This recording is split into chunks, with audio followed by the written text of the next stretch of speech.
Hey everyone, I'm Alex, and this is Alex Walks and Talks Debt. If this is your first time watching my videos, welcome, and if it's your second, third, or whatever it may be, welcome back. As always, if you find value in what I do, please like, comment, and subscribe. So today I'm sharing the story of a professional with a good salary who found himself in $30,000 of credit card debt, $30,000 worth of credit card debt. Suddenly realized the weight of his decisions and the weight of his situation, and ultimately found some redemption. If you're feeling overwhelmed by credit card debt, this story may help you. So the story begins here. And this is verbatim from the platform where I found this. I'm just going to read what he said. So, man, I didn't realize how bad I've let this get until I added it all up. I'll start by listing the balances and interest rates. Chase Freedom, $11,800 at 29%. Capital One QS, $3,500 at 25%. Capital One Saving, $4,500 at 29%. MX Blue, $3,700 at 29%. Discover 7K at 29%. So he goes on to say, I've got two fairly decent jobs as well as another side gig that puts my income after tax, insurance, retirement, etc. at around $73K per year. Aside from my credit card debt, my monthly bills add up to roughly $1,800 per month. He then continues, I know that I put myself in this hole, but it's starting to feel pretty overwhelming. I've been making minimum payments on all of my cards and paying $1,000 per month on my Chase card. But with the interest, it feels like I'm not making a dent. I'm lucky enough to work a job where I have a lot of opportunities to work overtime for extra money, but I just wanted to get advice on the best way to tackle this. Do I keep knocking down the Chase card? Or do I pay off the smaller balances and work my way to Chase? Would it be possible to call and maybe negotiate interest rates? He then goes on to say, I'm planning on proposing to my girlfriend by the end of the year, but I'm afraid of carrying a lot of debt into marriage. Thank you in advance for any advice. And the original poster goes on to update.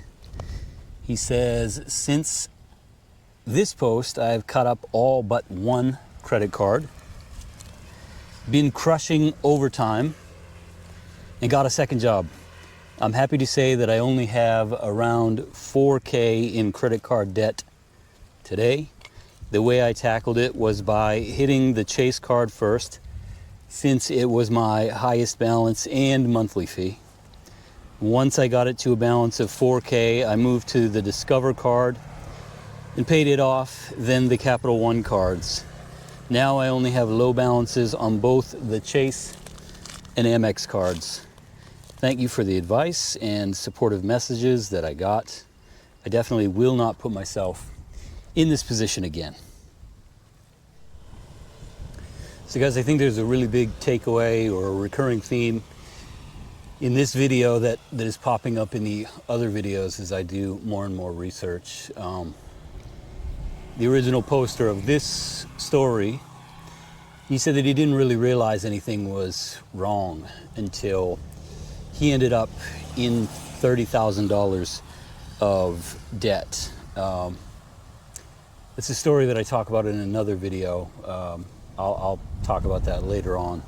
But anyway, the recurring theme there is that, you know, a lot of people who end up in 20K, 30K of credit card debt, they probably, you know, think it's not a big deal. And then suddenly one day, you know, they wake up Let me get this background in view for you because it's beautiful today. But they don't notice, until one day they wake up and they say, "Oh my God, this is crushing." So, guys, the second takeaway from the story is that the original poster, he thought that he said that he had a post-deduction income of $73,000. So that's a pretty decent amount, given that he said he also had basically 1,800 of monthly bills. And it seems like and this is another recurring theme, that he believed that he was basically shielded from any trouble until something really serious happened. As we saw in the story, ultimately he was able to kind of get it under control, and he was sort of right in that, he did have enough income to sort of take care of the issue, but he also let everyone know that, in the message that I recounted, that he wouldn't do this again. So he clearly had a lot of trouble, and it was forcing him to really think about if it was a wise decision for him to propose to his girlfriend or not. I would say that it definitely was wise of him to postpone the proposal in order to get his finances under control, because the truth is financial issues are the cause of like 70% of divorces. So I think he was wise to do that. And the third takeaway was that he, the original poster, got everything under control by, he used the avalanche method. If you guys have researched, if any of you, I'll do probably my next video on this, because this is a really important thing that everybody talks about when you're really considering how to, chop down your debt, is the choice between using the snowball method or the avalanche method. He chose the avalanche method, but he really could have chosen, I think, either, because of the way that his debt was structured, and because of the way that his interest rates were all similar, with the exception of one of his cards, which was at 25%. So, I think it makes sense for him to do what he did. I would have done the same. I would have. Sorry, I was checking to see if that was a monkey. It's not a monkey. But I would have tackled that biggest debt first with the highest interest rate. Again, I think 4 of his 5 cards all had the same interest rate. It probably made sense to get the biggest one first, given that they were all similar mathematically, but I'm going to do some research on that. I do think that that's probably the case, because if he would have been paying the minimum balance on that biggest one with, that 29% APR, he might have incurred some trouble because of that. But I'm not sure of the answer of that, so I'll do some research. But anyway, he ultimately tackled it in that way. Okay, guys, so last thing I'm going to do in this video, I got to get on my bike and get out of here, because there's like a storm rolling in, or maybe not. It's starting to clear a little bit over that way, but I don't know. I got to get out of this in any case. But the last thing I'm going to do is link 3 videos which I think will help a lot of people who may be in this, this sort of a situation, or those who are just trying to get a little more financially literate and avoid this type of situation. And that's definitely going to be the best thing for you to do, is to get literate so that you don't find yourself in a situation like this. I know that, there was like a redemption arc in this story, and he ultimately got out of it, and that might force some people, or prompt some people to say, well, it actually doesn't matter. But this guy was definitely in a lot of trouble. But if this story didn't really get that point through to you, the first thing I'm going to do is I'm going to link a story right here about a young STEM graduate who, I think he made pretty similar amount of money to this guy. He was I think I said a software engineer, and he racked up 20K in credit card debt, and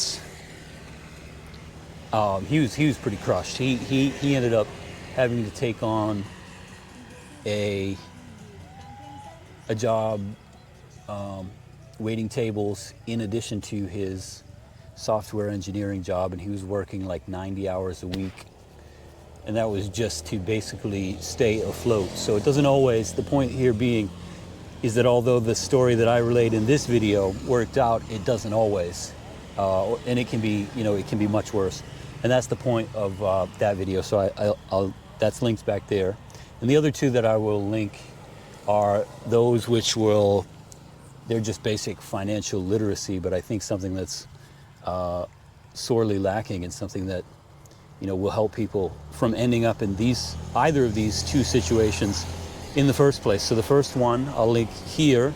It is the 5 worst things that you can do with your credit card. So I bet these guys in the, you know, these guys in the video, they committed some of these cardinal sins. And then right here, I will link a video which is how to get an 800 credit score. That's also a 5-step video. That one's particularly good because it's very informative for people, because I think an 800 credit score is sort of taken on some kind of undue mythical status. It's really not that difficult to achieve. It's literally a matter of 5 steps. Anyway, guys, that is the story for today. Again, I'm Alex. This is Alex Walks and Talks Debt. I think in the next episode, I'm going to bring you guys a breakdown of the debt snowball method versus the debt avalanche method, and the pros and cons of each. I'll try to link some resources in the description of this video that I think are pertinent to everything I've talked about today. But anyway, if you guys have found some value in this video, please do like, comment, and subscribe. And until the next time, I'm Alex, and see you guys then.